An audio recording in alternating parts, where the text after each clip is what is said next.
दोस्तों, अगर आप और अच्छी नींद चाहते हैं तो हमारी प्यारी सी ऐप नींद को इंस्टॉल करें। इस ऐप पर आपको एक्सक्लूसिव स्लीप स्टोरीज़ मिलेंगी और आप बिना यूट्यूब प्रीमियम के भी इन स्टोरीज़ को बैकग्राउंड में सुन सकेंगे। इंस्टॉल करने के लिए आप हमारी वेबसाइट neend.app पर ज़रूर आइए और अच्छी कहानियाँ, स्लीप म्यूज़िक, कुछ टिप्स सुनने के लिए इस चैनल को सब्सक्राइब कीजिए। नमस्कार, मैं हूँ माया। आज सुनिए एक लोक कथा, शेख चिल्ली और कुएं की परियां।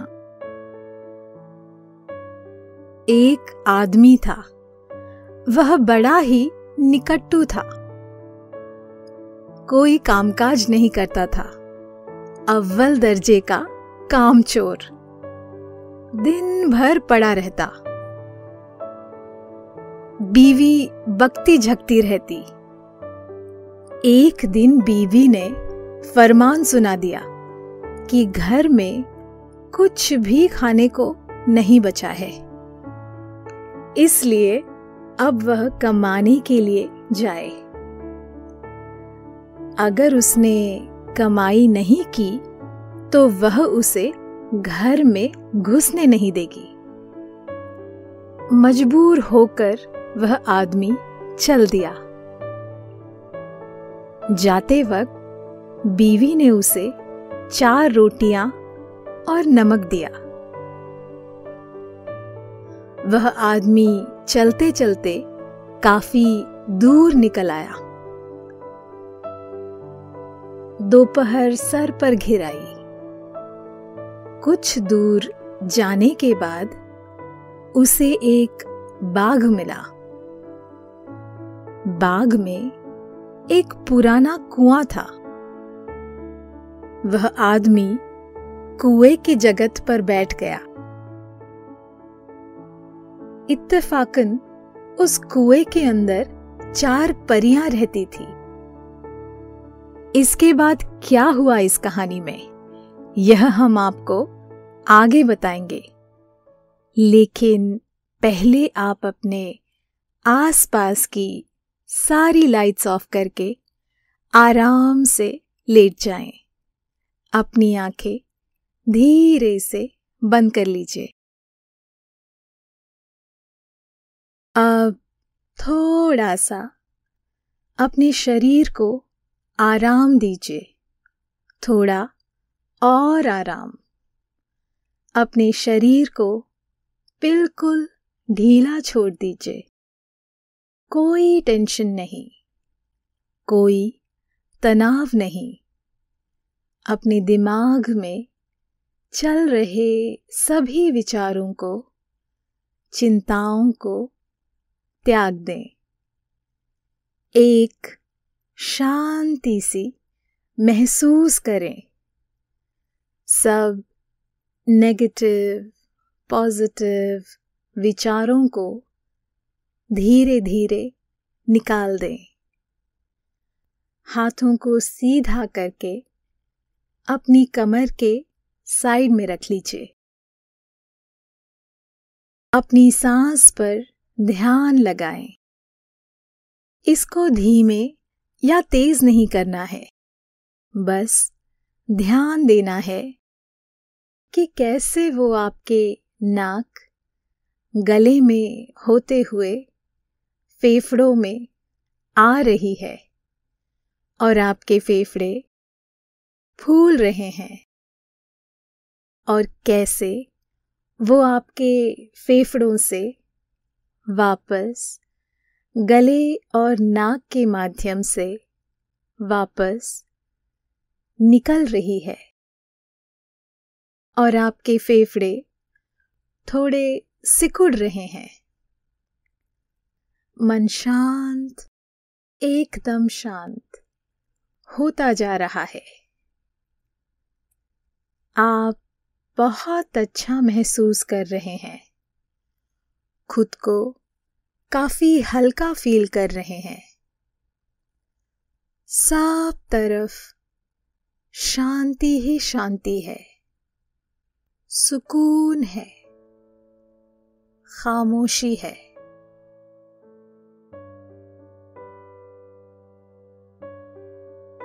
बहुत पुरानी बात है, 100 साल से भी ज्यादा पुरानी। एक गांव था, वहां एक आदमी रहता था। देखने में तो वह ठीक ठाक था, लेकिन उसमें एक बहुत बड़ी कमी थी। वह कामचोर था, निठल्ला था। वो काम धाम तो कुछ करता नहीं था। हाँ, वो बड़ी बड़ी डींगे हाँकने में बड़ा ही उस्ताद था।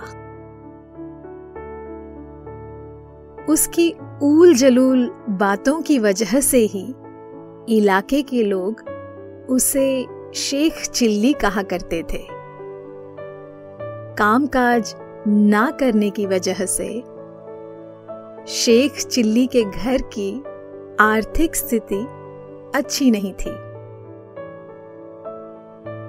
कई बार ऐसा होता कि उनके घर कुछ भी खाने को नहीं रहता था। इसकी वजह से उसकी बीवी बहुत परेशान रहा करती थी।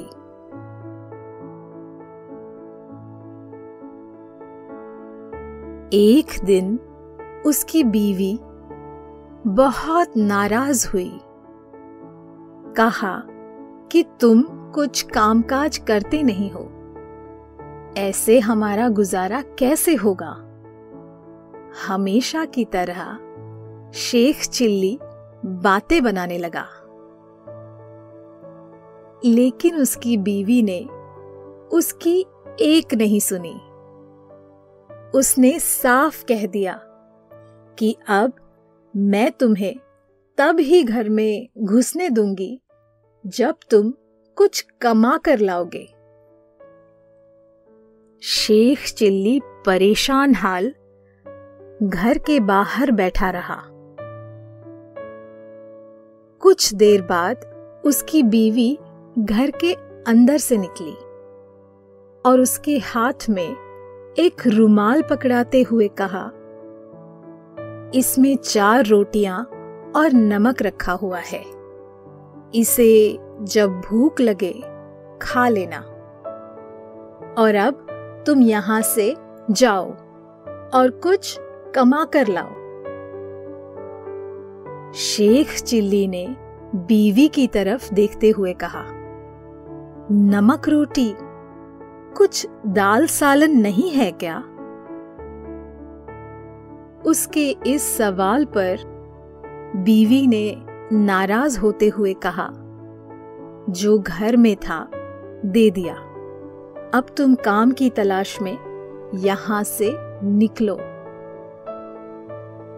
मजबूर होकर शेख चिल्ली चल पड़ा। सबसे पहले वह साहूकार के पास गया और काम देने की गुजारिश की, लेकिन साहूकार उसके निकम्मेपन को जानता था, इसलिए उसने काम नहीं दिया। शेख चिल्ली परेशान हो गया, क्योंकि वह यहां बहुत उम्मीदों से आया था। ना उम्मीद होकर वह काम की तलाश में चल पड़ा। घर जाने का सवाल ही नहीं था, क्योंकि बीवी ने साफ मना कर दिया था कि बिना पैसे कमाए अगर वह लौटा तो वह उसे घर में नहीं घुसने देगी। चलते चलते शेख चिल्ली थक कर चूर हो गया था। उसे रास्ते में एक सुंदर सा बाग मिला। वहां उसे एक कुआं भी नजर आया। उसने सोचा कि कुछ देर आराम कर लिया जाए। उसे भूख भी बहुत जोर की लग रही थी। कुएं की जगत पर पहुंचकर वह चुपचाप लेट गया। ठंडी ठंडी हवा चल रही थी। उसने अपनी आंखें बंद कर ली, क्योंकि पेट में तो भूख के मारे चूहों ने धमाचौकड़ी मचा रखी थी। शेख चिल्ली उठकर बैठ गया। उसने रोटी वाला रुमाल खोल लिया। उसे बहुत जोर की भूख लगी थी। उसके लिए यह 4 रोटियां ना काफी थी। फिर उसके दिमाग में यह सवाल भी गूंज उठा कि अगर उसने अभी 4 रोटियां खा ली तो रात को क्या खाएगा? कल का भी दिन था। हो सकता है कि परसों भी रोटियों की जरूरत पड़े, क्योंकि उसके पास काम धाम तो था नहीं जिससे पैसे आते और वह उनसे खाने का इंतजाम कर सकता। इसी उधेड़-बुन में वह रोटियां गिनकर हिसाब लगाने लगा कि 1 रोटी आज खाए कि 2 रोटी आज खाए, या फिर 4 रोटियां आज ही खा ले। फिर कल क्या खाएगा? वह रोटियां गिनते हुए कहने लगा, मैं बहुत भूखा हूं, लेकिन समझ नहीं पा रहा हूं कि अगर आज खा लिया तो कल क्या खाऊंगा। 1 खाऊं, 2 खाऊं या 3 खाऊं, या 4 को खा जाऊं। उस पुराने कुएं के अंदर 4 परियां रहती थी। उन्होंने बाहर से आती यह आवाज सुनी तो वो चारों डर गई। उन्हें लगा कि बाहर कोई राक्षस आया है और वह उन्हें खाने की बात कर रहा है। वह चारों डर कर बाहर आकर कहने लगी, आप बेवजह हमें खाने की बात कर रहे हैं, जबकि हम बेकसूर हैं। अगर आप हम पर रहम करें तो हम आपकी भूख मिटाने के लिए कुछ ऐसा इंतजाम कर सकते हैं कि आपको कोई दिक्कत नहीं होगी और आपकी जिंदगी खुशी से गुजरेगी।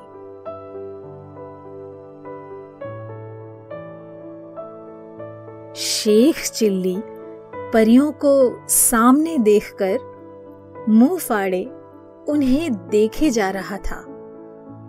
उसकी समझ में नहीं आ रहा था कि वह क्या कहे। उसे यूं चुप देखकर परियों ने समझा कि उसने उनकी बात मान ली है, तो वह खुश हो गई। उन्होंने उसे एक कठपुतला और एक कटोरा देते हुए कहा, यह कठपुतला तुम्हारी हर बात मानेगा। तुम जो भी कहोगे वह यह करेगा, और यह कटोरा तो बहुत ही करामाती है। तुम जो भी खाने की ख्वाहिश जाहिर करोगे, यह कटोरा तुरंत ही वह सामान खाने के लिए हाजिर कर देगा। दोनों सामान शेख चिल्ली के हाथों में देने के बाद चारों परियां वापस से कुएं के अंदर चली गईं। शेख चिल्ली पहले तो समझा कि वह कोई ख्वाब देख रहा है, लेकिन जब उसने अपने हाथों में कठपुतला और कटोरी देखा तो उसे यकीन हो गया कि यह ख्वाब नहीं बल्कि हकीकत है। दोनों सामान हाथों में देखकर शेख चिल्ली बहुत खुश हुआ और अपने खाने का रुमाल बांधने लगा। मारी खुशी के उसकी भूख भी जाती रही। वह जल्दी से जल्दी घर पहुंचकर बीवी पर अपना रौब झाड़ना चाहता था। वह तेज कदमों से अपनी गांव की तरफ बढ़ा चला जा रहा था, लेकिन कुछ ही देर में सूरज डूब गया और सांझ घिर आई। जब वह एक गांव में पहुंचा तो रात हो चुकी थी। उसे एक आदमी तेज कदमों से जाते हुए दिखा। शेख चिल्ली ने उसे रोक लिया और उससे कहने लगा, आप मुझे एक रात के लिए अपने घर में पनाह दे दीजिए, मैं सुबह होते ही चला जाऊंगा। वह आदमी आनाकानी करने लगा। वह शेख चिल्ली को अपने घर में पनाह देने का इच्छुक नजर नहीं आता था। शेख चिल्ली ने उसे लालच देते हुए कहा, अगर तुम मुझे अपने घर में रात को पनाह दोगे तो मैं तुम्हें और तुम्हारे परिवार को ढेर सारे लजीज खाने और मिठाइयां खिलाऊंगा। लजीज खाने की बात सुनकर उस आदमी के मुंह में पानी आ गया और वह शेख चिल्ली को अपने घर ले जाने के लिए राजी हो गया। वह आदमी शेख चिल्ली को अपने घर ले गया। घर पहुंचकर शेख चिल्ली ने हाथ में थामे कटोरे से कहा, सभी के लिए अच्छा अच्छा खाना और मिठाइयां लेकर आओ। शेख चिल्ली के इतना कहते ही लजीज और गर्मा गर्म खाने और कई तरह की मिठाइयां सज गई। उनकी खुशबू चारों तरफ फैल रही थी। ऐसे लजीज पकवान देखकर शेख चिल्ली की भूख फिर से हरी हो गई। घर का मेजबान भी खाने को देखकर काफी खुश हुआ। उसने अपनी बीवी को भी बुला लिया। सभी ने जी भर कर खाना खाया। खाने के बाद मिठाइयां भी खाई। खाना खा चुकने के बाद उस आदमी की बीवी ने बर्तन बटोरा और उसे धोने के लिए जाने लगी। शेख चिल्ली ने उसे रोकते हुए कहा, आप क्यों तकलीफ करती हैं? यह काम मेरा यह कठपुतला कर देगा। इसके बाद शेख चिल्ली ने कठपुतले को हुक्म दिया कि वह बर्तन को साफ करे। देखते ही देखते कठपुतले ने सारे ही बर्तन साफ कर डाले। कटोरे और कठपुतले की यह करामात घरवाला और उसकी बीवी बहुत ध्यान से देख रहे थे। शेख चिल्ली के कठपुतले और कटोरे को देखकर उनके मन में लालच आ गई। रात को जब शेख चिल्ली सो गया तो उन्होंने उसका कटोरा और कठपुतला बदल दिया। सुबह शेख चिल्ली उठा और अपना सामान लेकर घर की तरफ चल दिया। घर पहुंचकर उसने बीवी पर रौब झाड़ते हुए कहा, मैं वह चीज कमाकर लाया हूं कि अब तुम्हें जिंदगी में कभी किसी चीज की कमी नहीं रहेगी और ना ही तुम्हें कपड़े और बर्तन धोने के लिए मेहनत करनी पड़ेगी। खूब अच्छा अच्छा खाना खाने को मिलेगा और काम करने के लिए बिना तनख्वाह वाला नौकर। उसकी बातें सुनकर उसकी बीवी ने मुंह बनाते हुए कहा, मैं तुम्हारी शेखी भरी बातों में नहीं आने वाली। तुम ऐसी ही बातें किया करते हो। शेख चिल्ली ने उसकी बातों को सुनकर कहा, रुको, मैं तुम्हें कमाल दिखाता हूं। शेख चिल्ली ने सबसे पहले कटोरे को हुक्म दिया कि उसके और उसकी बीवी के लिए लजीज खाने लेकर आए, लेकिन कटोरे ने उसका हुक्म नहीं माना। फिर उसने कठपुतले से कहा कि वह घर की सफाई करे,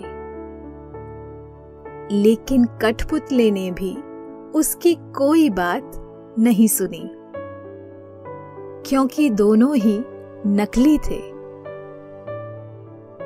हैरान परेशान शेख चिल्ली काफी देर उन्हें हुक्म देता रहा, उन्हें उलट पुलट कर देखता रहा, लेकिन कुछ नहीं हुआ।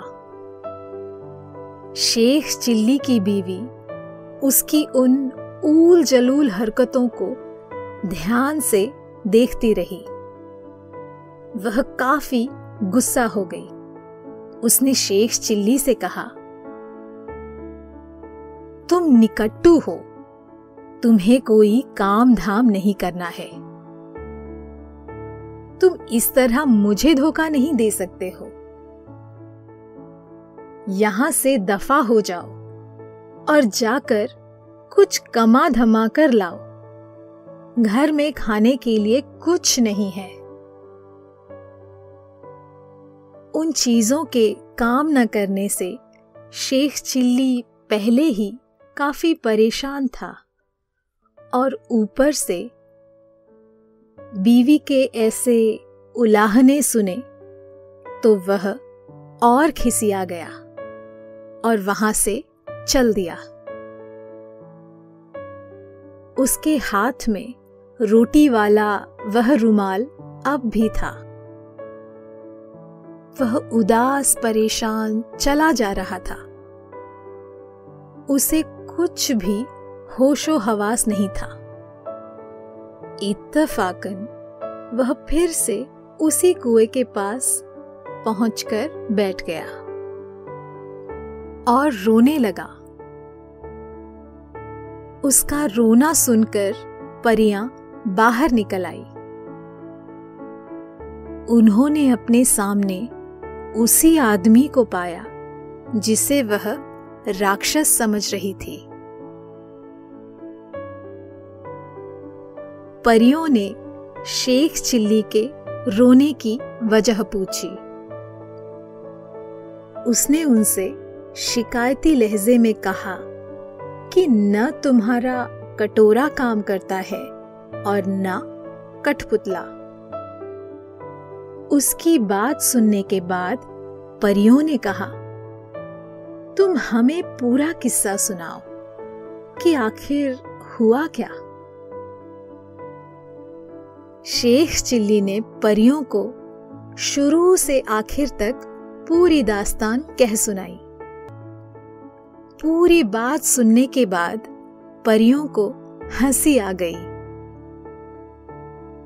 उसके बाद उन्होंने कहा, हम तो तुम्हें राक्षस समझे थे, लेकिन तुम तो बहुत ही भोले निकले।